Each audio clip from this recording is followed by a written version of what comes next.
Tama. Kumusalita.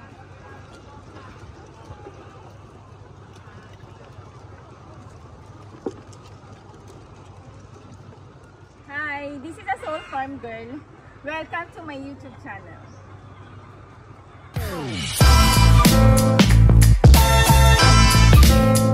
Audio Jungle.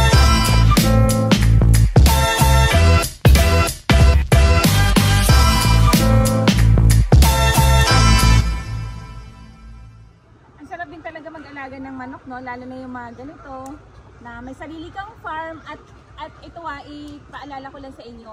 Kapag magpapagawa po kayo ng kulungan, make sure na mataas po ito, elevated po siya, na kasing taas ng tao. Para pag kumukuha sila ng poops dito, di ba, hindi sila masyadong nahihirapan. Dito na tayo. Yun, so actually ito mga kumukuha ng mga ipot ng manok dito, sila na yung naglilinis dito sa farm, di ba? Mas okay nga eh, kasi lahat nakukuha nila yung mga poops, yan. So, sa kanila na din yung sako. So, sila na nagsasako. Sila na naglalagay niyan. Pinapalan nila.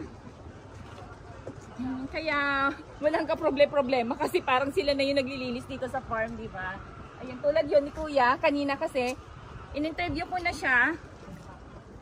Ang sabi niya sa akin, yung mga poops daw dito, nilalagay nila sa palaisdaan yun. Para yun yung binababad nila kasi yan sa palaisdaan, sa tubig. Yun. So yun, pag nagkalumot, yun yung kinakain ng mga isda, di ba? Kaya walang sayang talaga. Kasi imagine yung itlog ng manok, lahat na lumalabas sa pet ng manok, yung itlog na bebenta. Tapos yung mga ipot nila, nabebenta rin yan. Tapos yung mga balahibo, di ba? Yan din yung ginagawa nilang angel, tapos nilalagay sa mga ganitong sombrero, ganyan. Ang dami talagang pakinabang ng manok sa atin, di ba? Mga iba nga ay yung balahibo ng manok, di ba? Parang yun yung ginagawa nilang panlinis sa tenga. Ganon, yung mga matatanda, yun yung ginagawa nila. Tapos yung mga manok lang na, kunyari kapapatay lang, ganon. So, binabalahibuan nila yun, inaalis nila. Meron din hindi nag-aalis ng balahibo, tapos yun yung pinapakain nila sa mga isda na fresh pa yung kapapatay lang. So wala talagang sayang, di ba? So kausapin natin yung mga kabataan doon na naghahakot ng mga ipot ng manok.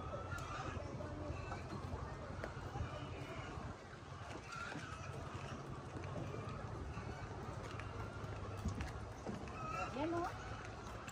Oy, ba't hindi kayo nag-face mask? Yan. Pinupunan nyo ba yan? Or ganyan lang? Ganyan lang ate. O, ganyan lang. Okay. Ibig sabihin marami kayong isda doon sa pinupagkahan ninyo? Opo. Oo, mga ilan? May, Hindi mabilang, ang dami. mga ilang ganon? Ilang... Cooler? Oo. Mga 20, 4 po. Ganon kadami. So, ano isda yun? Bangos? Opo. Ah, puro bangos lahat? Opo. Tapos yung sa mga... Basta po. Mga nahiya pa siya eh. Hinahaluan na nila ng banami yung mga alaga nilang bangos. Pang-chemical po. Pang-chemical po. Oo, yun. So, ganon. Ang dami na. Sige. Ayan, kaya. Mga ilang sako lahat yan? 200 po ate. 200? Oh, yung madami-dami din pala eh. Hindi, hindi lang po ate. Kunti pa yan? Opo. Hindi ate. Dapat lupa yung nasa ilalim para madaling mag-dry yung mga ipot. Kasi mas gusto nila kasi dry. Pag basa kasi parang ayaw nila. Yun ang mas basa, no? Mabaho kasi pag basa. Kaya mas maganda talaga pag nasa lupa, no? Yung mga ipot. Hindi, mas maganda kapag nasa tawag yan, simento. Ah, sa simento. Para mabilisan ang trabaho. Mas mabilis ang trabaho, yun lang. Pero basa yun. Depende ate sa country. Ah, depende. Opo. Doon din sa kabila, kukuha din kayo. Opo. Okay. Pag tapos, pero may mga nasaka. May mga nasako na rin sila doon sa kabila. Sisipang naman. Alas dapat, walang size siya. Ano? Sa panggato. Panggalato. Ano? Sipag lang, ay pag may pag Ano sa dialect nyo? ano po, pag may, ano ba yun? Yung ano, Sa yung ano, Panggalat- sa Panggalatok. Sa Panggalatok, yung salita ninyo, paano yun? Halos labat, walang siya. Ah, okay. So yun yung sabi niya. Kasi hindi naman ako Panggalatok. Actually, Ilocana ako. Kaya, pero naiintindihan ko naman sila konti. Di ba? Yun. So halo-halo na kasi dito sa Pangasinan. May Panggalatok, may mga Ilocano, ganyan. May mga nagdito. Ano kung pangalan sa page?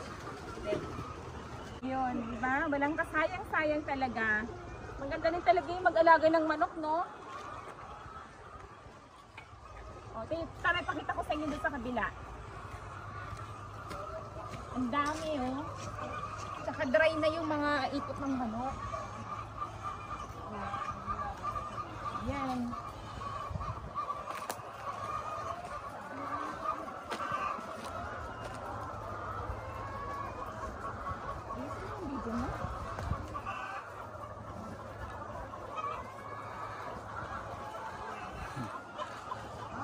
Okay na, paalam na tayo.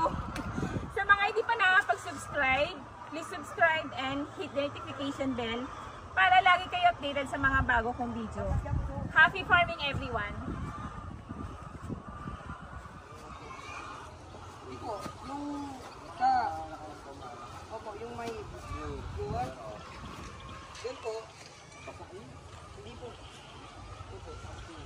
depende po kung sa ano, marumi yung nag-ano. May iniisip kasi po na magpatigas na yung ilagin. Desit po.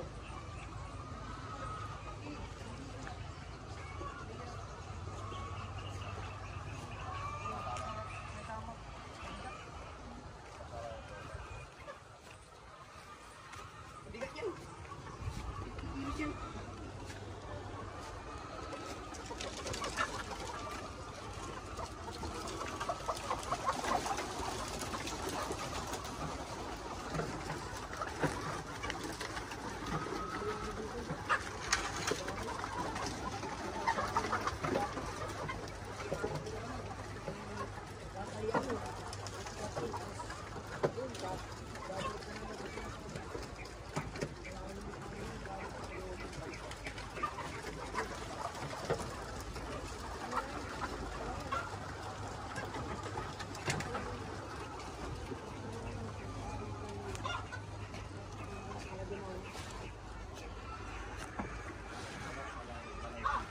Halos labat, walang siya.